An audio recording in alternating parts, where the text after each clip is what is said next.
Hi అండి, అందరికీ నమస్కారం. Welcome to my channel. ఈ వీడియోలో ఏపీ ప్రభుత్వ ఉద్యోగులకు మరియు పెన్షనర్లకు పీఆర్సీపై గ్రీన్ సిగ్నల్, దీనికి సంబంధించిన పూర్తి ఇన్ఫర్మేషన్ అయితే వీడియోలో తెలుసుకుందాము. వీడియో అయితే ఎక్కడ కానీ స్కిప్ చేయకుండా ఎండ్ వరకు చూడండి, అప్పుడే ఇన్ఫర్మేషన్ పూర్తిగా అర్థమవుతుంది. వీడియో చూస్తున్న ప్రతి ఒక్కరు వీడియోకి అయితే లైక్ చేయండి ఫ్రెండ్స్. ఈ వీడియోని తోటి ఉద్యోగ పెన్షన్ మిత్రులతో అయితే షేర్ చేయండి. కొత్తగా మన ఛానల్ చూస్తున్నవారు ఇంకా సబ్స్క్రైబ్ చేసుకున్నట్లయితే వెంటనే మన ఛానల్ అయితే సబ్స్క్రైబ్ చేసుకోండి. సో దీని ద్వారా నేను చేసే లేటెస్ట్ వీడియోస్ అన్నీ మీ వరకు రీచ్ అవుతాయి. ఇక ఆలస్యం చేయకుండా వివరాల్లోకి అయితే వెళ్ళిపోదాము. సో మరి ఫ్రెండ్స్, ఇక విషయానికి వచ్చినట్లయితే ఆంధ్రప్రదేశ్ ప్రభుత్వ ఉద్యోగులకు గుడ్ న్యూస్ అండి. పీఆర్సీ సచివాలయ ఉద్యోగుల భవిష్యత్తుపై కీలక నిర్ణయాలు. ఆంధ్రప్రదేశ్ రాష్ట్ర ప్రభుత్వ ఉద్యోగులకు మంచి వార్త. పీఆర్సీ అమలుపై కీలక నిర్ణయాలు తీసుకుంటున్నట్టు రాష్ట్ర ప్రభుత్వం ప్రకటించింది. ఈ మేరకు ఈరోజు రాష్ట్ర మంత్రి డోలా బాలవీరాంజనేయ స్వామి ఉద్యోగ సంఘాలతో భేటీ అయ్యారు.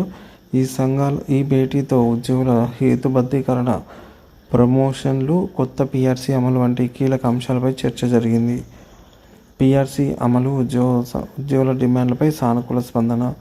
ఈ సమావేశంలో ఉద్యోగ సంఘాల పీఆర్సీ అమలు, పెండింగ్ బకాయిల చెల్లింపులపై ప్రభుత్వాన్ని నిలదీశాయి. ప్రభుత్వం కూడా దీనిపై సానుకూలంగా స్పందించి ఉద్యోగుల హక్కులకు అంగీకారం తెలిపింది.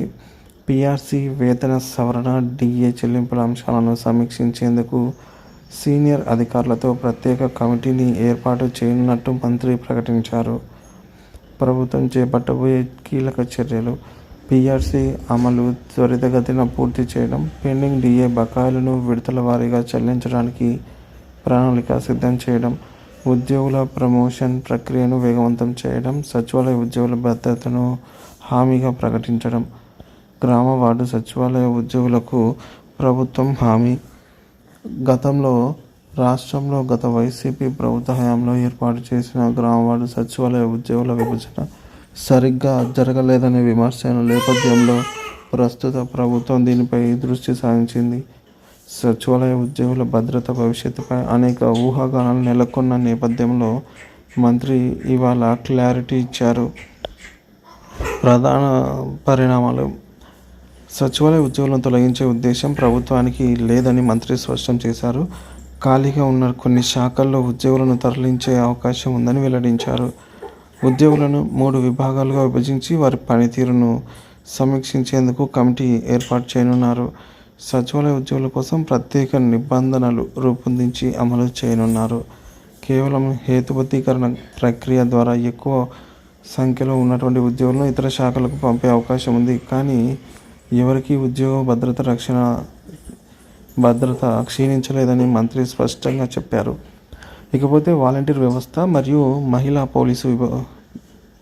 పోలీసుల భవిష్యత్తుపై ప్రభుత్వ వైఖరి. ఇటీవల వాలంటీర్ వ్యవస్థను కొనసాగింపుపై ప్రభుత్వ వైఖరిని మరింత స్పష్టతకు వస్తోంది.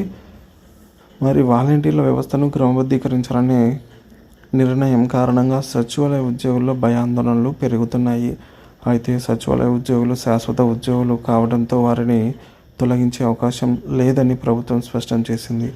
అలాగే మహిళా పోలీసు భద్రతపై హోంశాఖ, మహిళా సంక్షేమ శాఖతో చర్చించి త్వరలో నిర్ణయం తీసుకుంటామని మంత్రి తెలిపారు. ఉద్యోగుల హక్కును కాపాడుతామన్న హామీ, ప్రభుత్వ స్పష్టత. ఈ సమావేశం అనంతరం ఉద్యోగ సంఘాలు ప్రభుత్వం ఇచ్చిన హామీలను స్వాగతించాయి. అయితే ప్రకటనలు మాత్రమే కాకుండా వాటిని అమలు చేయడంపై ఫోకస్ పెట్టాలని ఉద్యోగ సంఘాల నేతలు ప్రభుత్వాన్ని కోరారు. ముఖ్యంగా పీఆర్సీ ప్రక్రియను పూర్తి చేయాలి, డిఏ బకాయిలను నిర్దిష్ట గడువులో చెల్లించాలి, సచివాలయ ఉద్యోగుల భద్రతపై స్పష్టమైన విధానం తీసుకురావాలి. ఈ అంశాల్లో ప్రభుత్వం తీసుకునే తుది నిర్ణయాలపై ఉద్యోగ సంఘాలు రాబోయే రోజుల్లో నిరంతరం పర్యవేక్షిస్తున్నట్లుగా ప్రకటించాయి.